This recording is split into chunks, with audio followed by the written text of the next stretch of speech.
My encounter with that cat was purely accidental. It happened on a rainy night 3 years ago. I was rushing home after work. When I was about to walk under a guardrail, meow, meow, I heard the cry of a kitten. When I squinted, I could see a tiny black kitten, presumably just born, shivering in a small cardboard box. It seemed its eyes were not yet open. Inside the box was a note. This little one was forced to bear an ill-fated life. To whoever finds her, please take good care. The note was written in careful handwriting. I could see the gentle spirit trying to entrust the future of the abandoned cat to a cat lover. There was also a $50 bill attached, presumably for milk expenses. My name is Joanna. I'm a 40-year-old office worker. In fact, I just got married the other day. I've been a workaholic since I was young and managed to get promoted to team leader, a notable achievement for a woman. I was quite satisfied with my job, but being single can be lonely at times. From the younger folks in the company, I'd hear whispers like, no matter how good she is at her job, being without a husband past 40 isn't great, or she seems to have missed out on a woman's happiness. I was aware of such backbiting. There were coworkers who admired me, but still, society's breeze was cold to a single woman in her 40s. Then, at a high school reunion, I reconnected with Ethan. Ethan was also single, and seemed to be diligently searching for a partner, but couldn't seem to find one. We hit it off immediately, and after dating for a while, we got married. Perhaps, like me, Ethan had a simple calculation that he would marry anyone if possible. But I felt a hint of affection for Ethan, an old friend whom I had known since high school. I believed that as we continued our married life, this love would grow. I prayed that it would be so. Upon marriage, Ethan set one condition. That was to live with his mother at his family home. Ethan, who had lost his father early and lived with his mother, couldn't bear to leave his aging mother alone. Probably one of the reasons Ethan's search for a partner wasn't successful was due to the fact that living with his mother-in-law could be a hurdle. But the mother-in-law before marriage seemed like a kind person, and she said things like, I have no doubt about anyone who will become Ethan's wife. I was worried that he might be alone for his whole life, and I'm so glad that it brings tears to my eyes. In the long run, I'd likely have to take care of her in her old age, so I thought it might be better to live together from the start. That's what I thought. And I also set a condition for living together. This was about bringing my longtime cat, Max. Max was a stray cat I brought to my apartment complex on a rainy day. Now, he's an essential part of the family. Even when I got married and moved to my husband's parents' house, I couldn't bear to part with Max. I pleaded as such, and Ethan and my future mother-in-law graciously agreed. And so, after a modest wedding ceremony, Max and I stepped into Ethan's family home. However, once we started living together, my mother-in-law, who was supposed to be kind, changed her attitude dramatically. Joanna dear, now that you're married and are part of this family, you'll take care of the housework every day, won't you? My mother-in-law sipped her tea with a serene face. Finally Ethan is married. I can take it easy from now on. I've been telling him to quickly find a woman and bring her home because my back is bad. Huh? What? I couldn't catch up with the sudden change.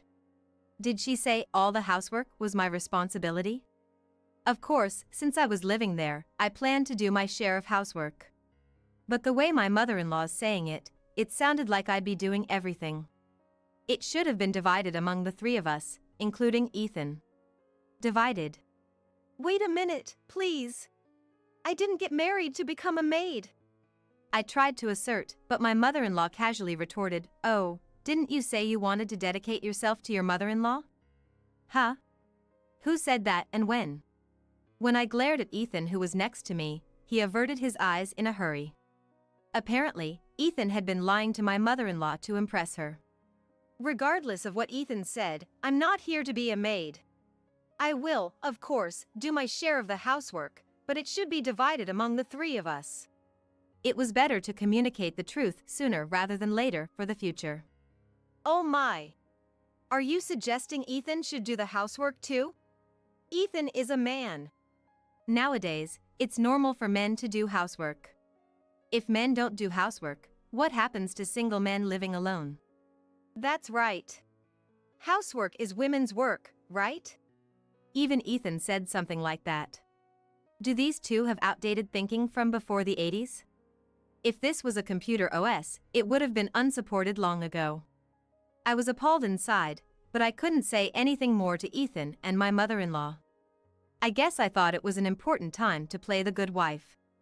And as if they saw right through me, they continued to pile the housework onto me. And so, my life in hell began. Hey! Don't just sleep in, get up. Start preparing breakfast quickly. My mother-in-law kicked my pillow at 4 a.m. before the sun even rose.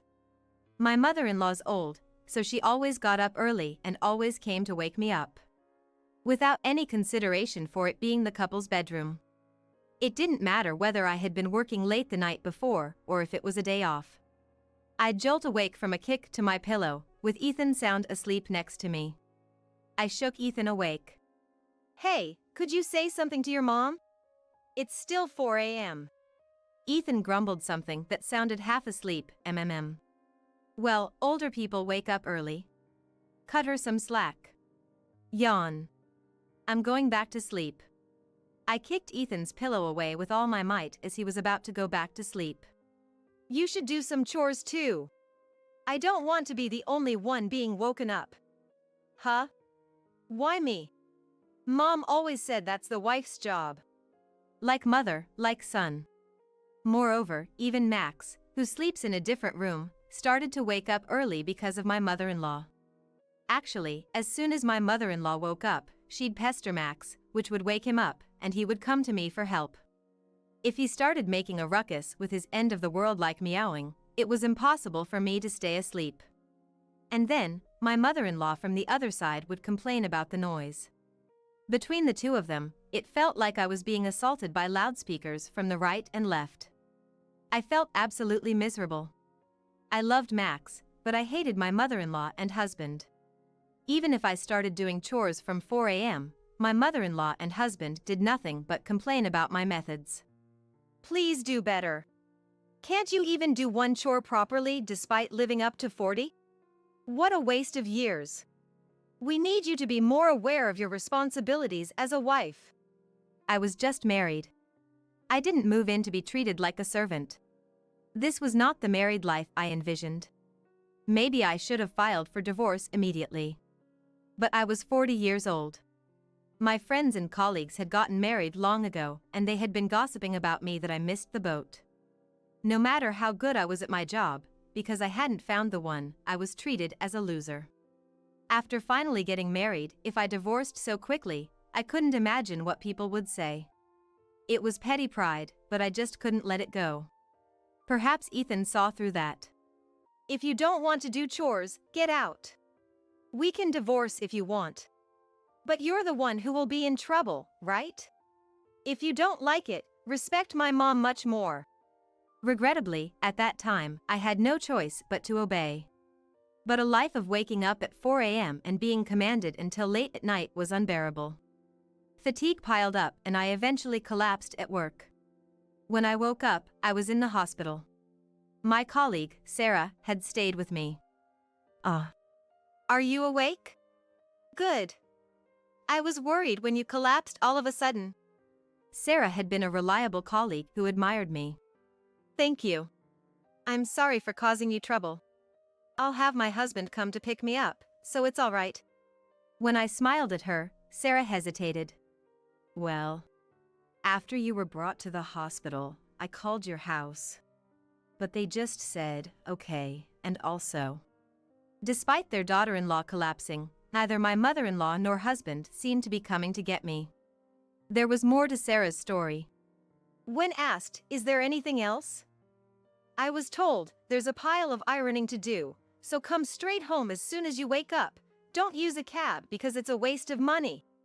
I was in shock. Not only was I not being picked up, but the only things being worried about were the ironing and cab fare. Was I nothing more than a tool to be used in that house? Seeing me silently devastated, Sarah looked at me with concern. Manager, are you okay? You seem to have been struggling since you got married. Sarah seemed genuinely concerned about me, and I found myself revealing the truth to her.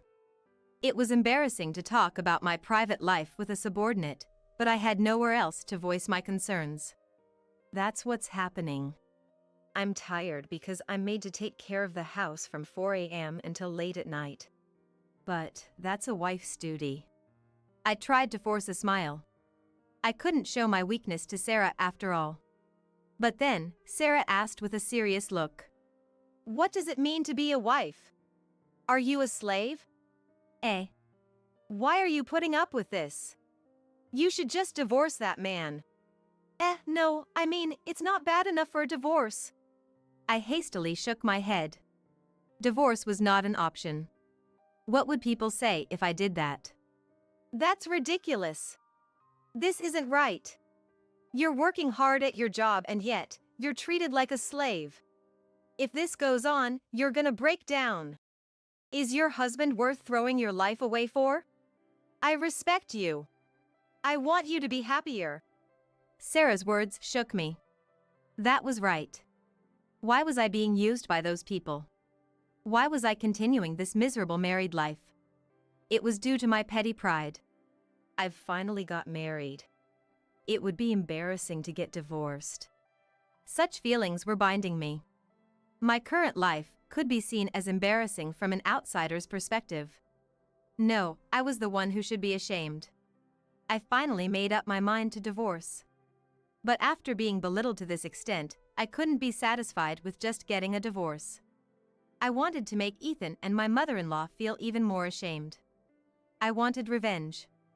After thinking for a while, I decided to wait until Thanksgiving Day to announce the divorce.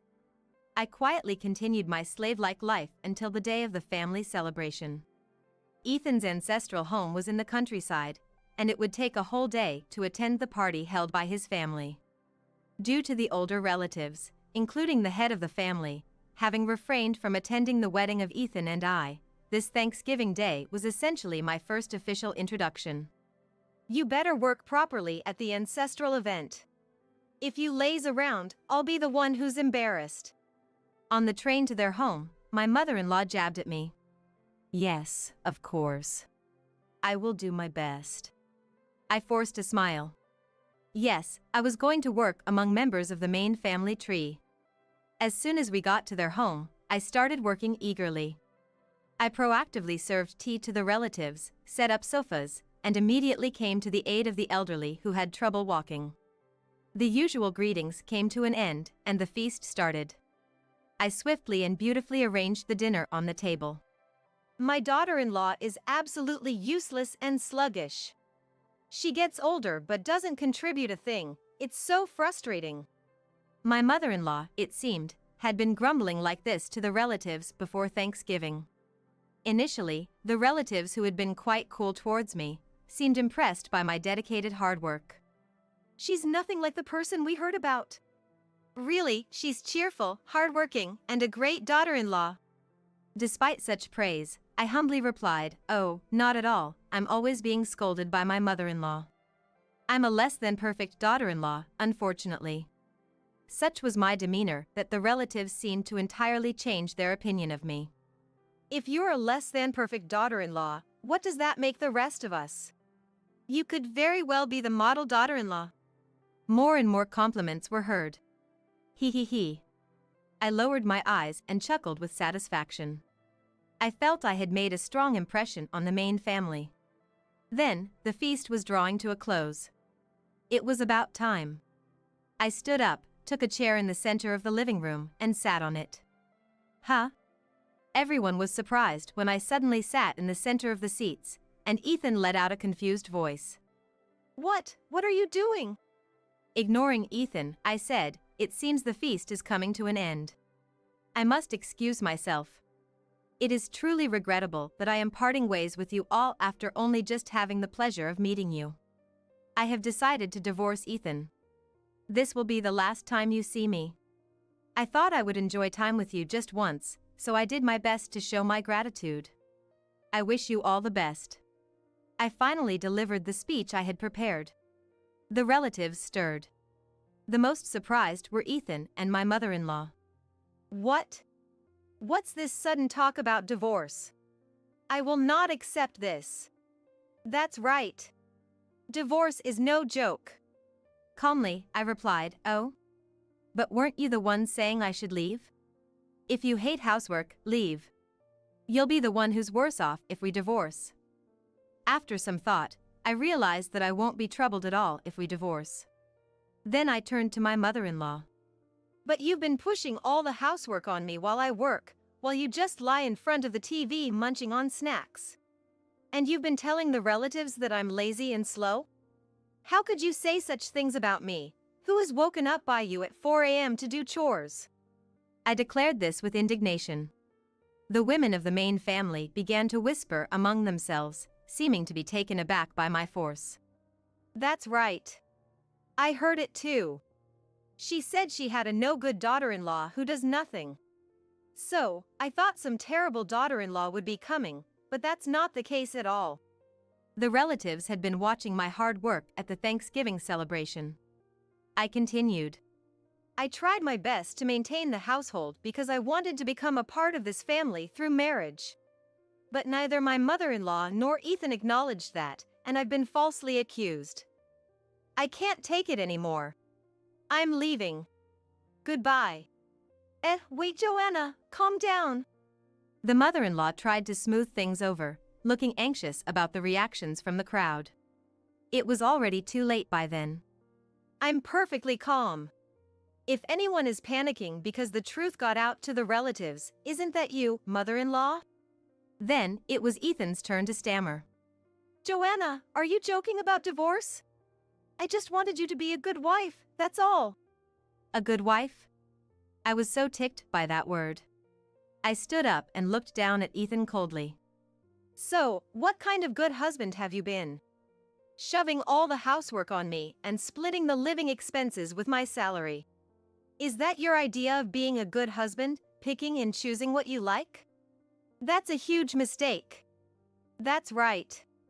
Joanna's absolutely right. At the gossip of the relatives, my mother-in-law and Ethan were silenced with red faces.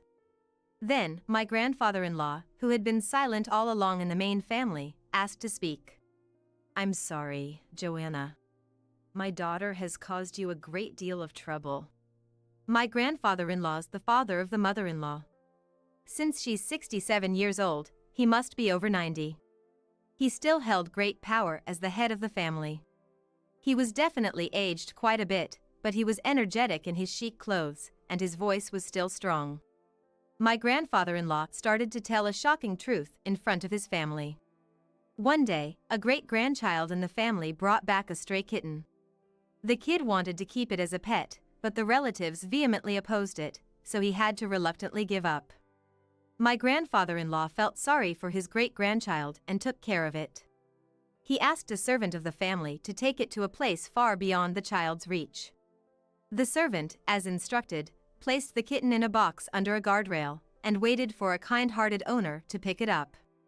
Joanna happened to come across it.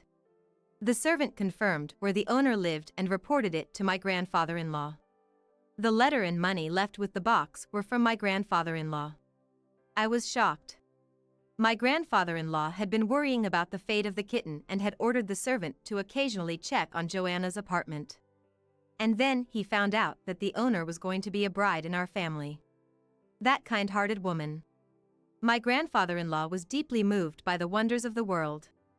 I was deeply moved. I never imagined that Max, the kitten from that time, would come to me because of such a fate. That letter had been from my grandfather-in-law who was sitting right in front of me. I quietly took out the letter I always kept in my wallet. My grandfather-in-law's handwriting looked distorted through my tears. She has always been a crafty liar since childhood. At first, I'm sure she only showed Joanna her good side, and then as soon as you guys got married, she thought she had you and changed her attitude. I didn't teach her enough. My grandfather-in-law turned his face towards my mother-in-law, and then he looked me straight in the eye with a look of regret on his face. "No, it's not your fault, sir. But I regret that I couldn't do much for you in such a short marriage." Thinking that it might be good to show off a little in front of the relatives, I tried to spice up the story with a bit of flattery.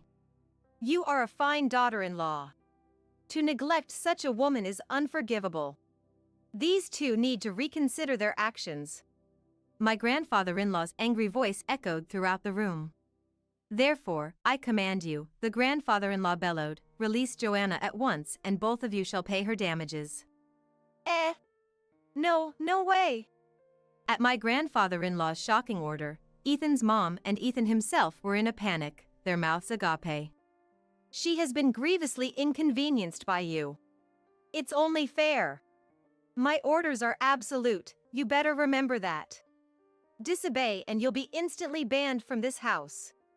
And forget about any inheritance. No way! My mother-in-law and Ethan let out screams of disbelief. After Thanksgiving, I returned home and immediately began packing my things. I had prepared somewhat for this day, so it was just a matter of packing various things into my bag. I told myself not to forget Max's daily necessities. Where are you going? Ethan, flustered, asked me as I quickly packed my things. I've found an apartment where I can live with Max. I'm going to start a new life from there. The matter of damages can wait. Ethan mumbled to himself, lost for words. Just so you know, playing ignorant won't get you anywhere. I've made arrangements to stay in touch with the family who have shown sympathy for your grandfather and me. If anything happens, your grandfather will be contacted immediately.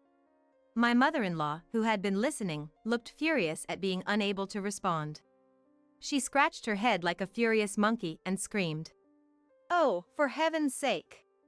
If you're going to leave, then just go. She then threw my bag at the front door. I've hated it from the start, this creepy black cat. Take that. As she reached out to the items I had gathered for Max. Stop it. Before my cry could halt her, Max moved swiftly. Max let out a growl and, before I knew it, had jumped on her back, his claws tearing into her clothes. Ah! My cashmere! My silk scarf! My mother-in-law, who had dressed up in expensive clothes for Thanksgiving, was now screaming as her clothing was being torn apart. Max turned to Ethan and arched his back, hissing. Ah. Ethan retreated to the wall, his eyes tearing up. What a wimp, scared of a single cat. That's enough, Max. At my call, Max jumped onto my lap. Thank you for avenging me. I stroked Max. Max purred happily, rubbing his head against me. I got a divorce from Ethan. By order of Ethan's grandfather, a substantial sum of money was deposited into my account as damages. Ethan and his mother apparently had to sell their house to make the payment. Mother and son now live huddled together in a small apartment. I informed my high school classmates in detail about what had happened, and Ethan's reputation plummeted. He probably won't be able to show his face at any reunions ever again. I returned to singlehood. For the first time, I realized that working hard at my job and living freely with Max was much happier than staying in a marriage I didn't want. Sarah, my colleague at work who woke me up to this realization, said, "I'm glad for you. No offense, but you've become even more beautiful since your divorce." She cheered me up with her flattery. Don't tease a divorced woman. Come on, back to work, back to work. I encouraged Sarah. Yes. I have a fulfilling job, reliable colleagues, and when I come home, there's Max. What a blissful life. I'm really glad I realized how important these ordinary things are. I looked out the office window. The usual view was spread out before me, as if nothing had happened. All right, time to get to work today.